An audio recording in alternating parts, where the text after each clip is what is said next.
الصورة اللي نشرتها بالمنتدى كان أغلب التعليقات بنعم، اللي هي هل تم النصب والاحتيال عليك من قبل أو لا. فعشان كذا تركت لكم هذه الحلقة وصورتها وخلاص، يعني الحمد لله أنها توافقت مع أغلب التعليقات. فأهم شيء قبل لا تبدأ الحلقة لا تنسى تشترك بالقناة وتفعل زر الجرس والتنبيهات ولايك للحلقة. وليتس جو.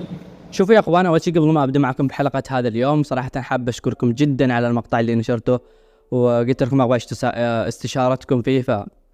والله ما كنت متوقع انه يحصل هذا التفاعل كله. صراحه جتني تعليقات اعادت فيني الامل، جتني تعليقات خليتني انا لازم اواصل صراحه، لانه كنت متعود في القناه القديمه كلهم من معارفي واغلبهم كانوا يطقطقوا علي وكذا ويستمسخروا، مثلا تقدر تقول تنمر وتمسخره كذا شوي كذا، لكن كان شيء زعل يعني. ولكن اشكركم من اعماق قلبي، ان شاء الله ان احنا نكمل الى المليون مشترك باذن الله. وان شاء الله قبل ما اتكلم عن ارقام انا اتكلم باذن الله اني يكون عندي محتوى يرضيكم ويرضي الله باذن الله.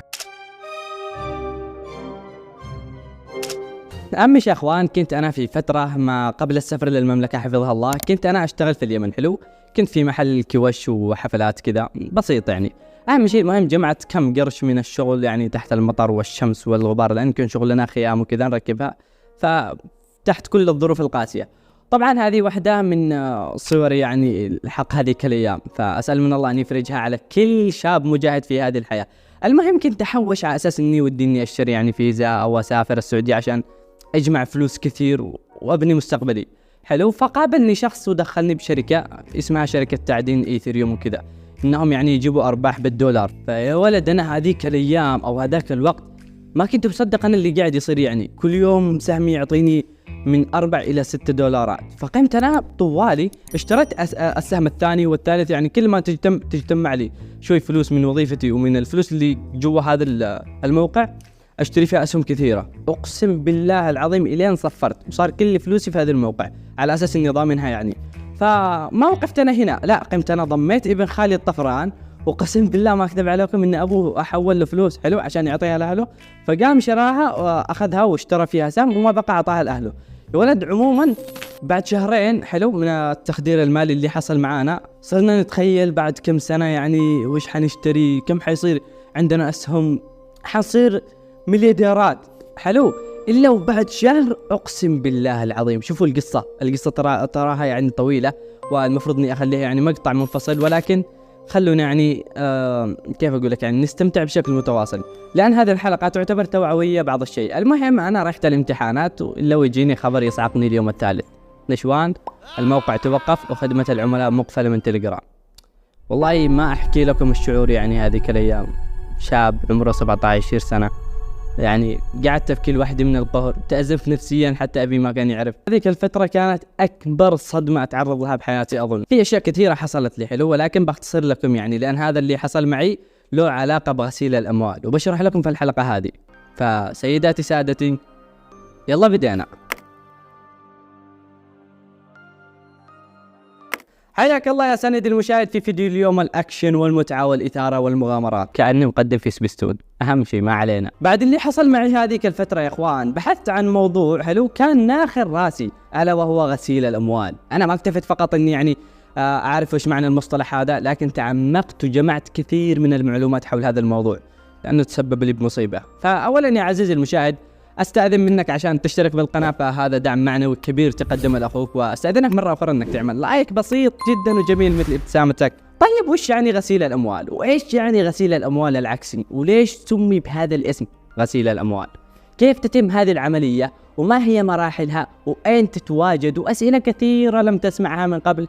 كل هذا بنعطيه لكم كامل بهذه الحلقه، فضع الجوال بوضع ملء الشاشة أو الفيول سكرين وتابع معنا. طبعا اللي ما يعرف غسيل الأموال هو إن الشخص يكسب فلوس من وراء الإتجار بأعضاء البشر أو الدعارة أو النصب، الله يجيركم من هذا الشيء، أو أي طريقة غير شرعية. وهذا المال يعتبر مال وسخ. تعرف ايش يعني وسخ؟ وسخ ويحتاج للتنظيف.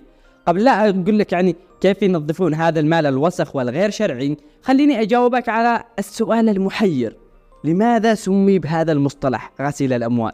ليش يعني غسيل وأموال؟ وش اللي يجمع هذا المصطلح؟ هل لأنهم يعني يغسلوا الفلوس يعني غسيل كذا مثل ما احنا نغسل الملابس؟ طبعا نعم بالضبط، لأنهم يغسلوها بهذه الطريقة مثل ما أنت شايف يعني بالفيديو هذا. فمفهوم غسيل الأموال كمصطلح للباحثين آراء مختلفة في علة تسميته بغسيل الأموال أو غسل الأموال، إلا أن جمهور الباحثين قالوا إن مرد التسمية هو بسبب أنه لاحظ رجال مكافحة المخدرات ذات يوم من الأيام إن تجار المخدرات اللي يبيعون للمدنيين بالتجزئة يعني بالحبة، ما يبيعون بالكم أو بالكيلو أو بالكيس، تتجمع عندهم في نهاية كل يوم يعني فئات صغيرة من الفلوس الورقية والمعدنية اللي تشبه الهلال والقروش والريالات. أهم شيء وعادة ما يروحوا هذولا في نهاية الدوام للمغاسل المتعاونين معهم واللي هم موجودين يعني بالقرب من كل مجمع سكني، وهذا عشان يستبدلوا العمولات الصغيرة هذه بفئات من العمولات الكبيرة عشان يقدروا بعد كذا انهم يودعونها في البنوك او اجهزة الصراف القريبة منهم، لان هذه المغاسل كانوا يتعاملوا بالفئات النقدية الصغيرة. ونظرا يا عزيزي المشاهد لان الفئات النقدية الصغيرة بالعادة تكون ملوثة باثار المخدرات وروائحها العالقة على ايادي بياعين التجزئة دائما، فقد كانت المغاسل هذه حريصة انها تغسل الفلوس الملوثة والوسخة هذه بالبخار والكيماويات وبشكل يعني ما يؤثر عليها، وعند ذلك وبنهاية الدوام يدعونها لحساباتهم بالبنوك بدون أي شبهة تجيهم، على أساس يعني أن هذه فلوس من دخل المغاسل. ومن هنا جاء الربط بين تجارة المخدرات وغسيل الأموال، لأن 70% من الأموال الغير شرعية عند المجرمين حول العالم تجي من تجارة المخدرات. بين قوسين يا عزيزي المشاهد، بداية استعمال هذا المصطلح يعني إزالة الروائح القذرة من هذه الفلوس حتى لا يعرف مصدرها، أو يعني يشتبه أنها ناتجة من مصادر تجارة المخدرات. ويقول البعض إن كلمة غسيل الأموال يعني ظهرت في ولاية شيكاغو الأمريكية لما اشتروا رجال الأعمال التابعين لعصابة المافيا مؤسسات المغاسل اللي تتم معاملتهم عادة بفئات مالية بسيطة، وكانوا يضيفون على أرباح المغاسل البعض من فلوس تجارة المخدرات فيخرجوها بطريقة غير شرعية تحت غطاء أرباح المغاسل وبدون ما حد يشك من وين لهم هذا أو من أين لك هذا. ومراحل غسيل الأموال تعتبر يعني 3 مراحل. أولا اللي هي التوظيف والإيداع، يتم إدخال الأموال يعني القذرة اللي جمعوها من جرائم المخدرات أو الدعارة أو السلاح أو أي صورة أخرى يا عزيزي المشاهد لجهاز الصرافات فبدون لا أحد يشك. وبعد كذا يتم تحويل هذه الفلوس للخارج أو لخارج البلاد بأي شكل من التحويل المصرفي. أما الخطوة الثانية فهي التعتيم المصرفي، وهي تعتمد على إخفاء مصادر الأموال القذرة هذه أو الغير شرعية بعد دخولها للبنك، وهذه عن طريق القيام بكثير من عملية الإيداع الكبيرة واللي تكون مخلوطة بعمليات مالية قانونية. ففي أسلوب برضو آخر اللي هو الأسلوب الثالث، وهي المرحلة وهذه المرحلة هي التحويلات الغير تقليدية. مثلا أنا بنك اللي أستخدمه أهلي أروح أحولها من بنك راجحي إلى بنك البلاد أو آخر، وهذه تسمى حوالات تيلكسية، وهي أهم أساليب التغطية اللي يستخدموها للتعتيم.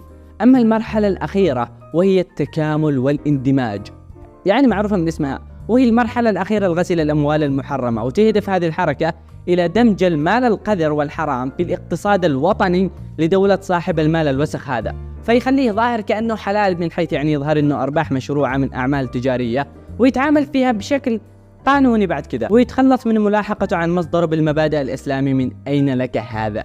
وفي طريقة يستخدموها برضو حديثا، يقوم المجرم بشراء عملة من عملات الألعاب الافتراضية أو الجيمينج وتحويلها مرة أخرى إلى أموال حقيقية نظيفة. أما غسيل الأموال العكسي فهو أنه يكون عند الشخص مال حلال فيروح يدخله في مصادر غير مشروعة مثل تمويل الإرهاب أو شراء سلاح محرم دولي مثلا أو أي شيء. أهم شيء وتخيلوا يا إخوان أن غسيل الأموال قد هز اقتصاد الدول بأكملها مثل ما صار في جنوب شرق آسيا، وأفلست وأغلقت بنوك بسبب هذه العمليات مثل بنك الاعتماد والتجارة الدولي.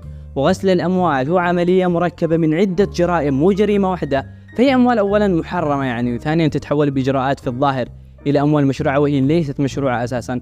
ثالثا هي محاولة التهرب من القانون. رابعا هذا غش واحتيال على الناس. أما طرق الكشف عنها بوقتنا الحالي فهي لا تتم يعني فقط عبر الأجهزة الأمنية، بل من خلال تعاون بين المؤسسات الأمنية والمصرفية بنفس الوقت. فمثلا يا صاحبي أنت تروح تسجل حساب بالبنك فهم يأخذوا منك معلومات إيش تشتغل وكم راتبك وإيش مصادر دخلك الأخرى وأشياء كثيرة يعني كلكم تعرفوها. بعد كذا يقيموا عمليات الإيداع اللي أنت تودعها. فتخيل مثلا معي شخص سجل بالاستبيان راتبي $1500 وفجأة قام بإيداع 15,000 أو 150,000 دولار. فهنا يرفع البنك إشعار على هذا العميل لمعرفة مصدر الأموال. فإذا أثبت الشخص هذا أن مصدر الأموال هذه شرعي مثلا باع فيه أرض أو استلف فيه من شخص ومعه سند، فهنا يعني تتم المراجعة وقبول الإيداع. أما إذا كانت الأدلة المشرعنة للمال غير كافية أو واضحة تتم دعوة الجهات الأمنية وينتقل إلى ذمة التحقيق، وهكذا العملية. وهناك أشهر الأماكن اللي تستقبل الأموال المغسولة في العالم، واحتلت سويسرا المرتبة الأولى بين الدول. تخيل عزيزي المتابع أنها تستقبل من الأموال المغسولة سنويا 750 مليون دولار. أنت متخيل؟ يعني رقم فظيع، هذا اقتصاد دولة. في أماكن أخرى التشديد بموضوع غسيل الأموال يكون فيها خفيف، يعني حلو. أهم شيء فمعنا مثلا جمهورية قبرص. تعتمد هذه الجمهورية كثير من الشركات الوهمية أو الشركات ذات النظام الهرمي في التداول أو أي عمل يعني ينشروه تحت أي مسمى. فغالبا يقوم المجرمين والنصابين بفتح هذه الشركات الوهمية والترويج لها، ومن ثم ينجذب المستثمرين الضعفاء اللي ما لهم لا حول ولا قوة، وبعد كذا تدخل فلوس المستثمرين المساكين في حسابات الشركة، وغالبا تقوم الشركة بإعطائهم أرباح كثيرة أحيانا، وهكذا تتحول الأموال إلى اسم الشركة فتصبح مشروعة. فيرجع المستثمر يعني يدعي ناس آخرين أو يقوم بدعوة أشخاص آخرين، فمع الأسف يعني فتفعل معهم الشركة بنفس النظام إلى أن يقوموا بتحويل أو غسل أكبر كمية من فلوسهم الغير مشروعة إلى صورة شرعية تحت غطاء هذه الشركة. فبعضهم أعتقد حين يكمل عملية تحويل الأموال تحت أي سياسة تعمل عليها هذه الشركة يقوم بإقفال المنصة أو الشركة هذه من أرض الواقع. أما بالنسبة للمنصات اللي تجلس على أرض الواقع كثير، قد تكون هذه السياسة يعني وسيلة ملجأ لتجار الدعارة والمخدرات لغسيل أموالهم بالتعاون مع هذه الشركات اللي تقعد فترة زمنية طويلة على الأرض. واعتقد انه مع الاسف يعني يا اخوان غالبا بعض المنصات اللي على الانترنت تكون بهذا النمط، فهم يعني يكسبوا من غسيل الاموال او من طرف يعني تجار الاموال القذرة، ومن جهة المستخدم الضعيف اللي لا له لا حول ولا قوة. فيعني انا انصحكم ان عليكم بالحذر. فانا شخصيا يعني ما اثق باي شركة ليس لديها مبنى مرخص من قبل الدولة يعني وشفته انا بعيني ودخلته وحطيته معاملتي بيدي. فعن تجربة يعني اكلمكم عن تجربة. فالشركات اخوان ذات الصلة بتجارة الاموال وغسيل الاموال هذه والشركات الوهمية يعني ما حد يجيك بصورتها الاصلية، لا يا حبيبي، ابليس بنفسه ويجيك بصورة ملاك وبصورة ناصح امين. فانا اكلمكم يعني وقلبي مفطور رب المصحف، فانا احد ضحايا هذا الموضوع، فما انسى الوجع اللي صابني هذيك المرة صراحة. هذيك تحويشة 9 شهور يا جماعة، يعني كذا تروح بلمح البصر. أتمنى أنك استفدت يعني ولو معلومة يا سندي المشاهد. فإذا عجبتك الحلقة شاركها الأشخاص يعني يمكن يحتاجوها يعني، وأتشرف برضو باشتراكك معنا في القناة. فاستودعكم الله وإلى اللقاء في مقطع آخر، واعطوني مواضيعكم اللي تبوني يعني نتكلم عنها إذا عندكم مواضيع في التعليقات. فالله يسعدكم دائما. تذكر يا عزيزي المشاهد، كن ملهما فأنت الحاضر والمستقبل. استودعكم الله.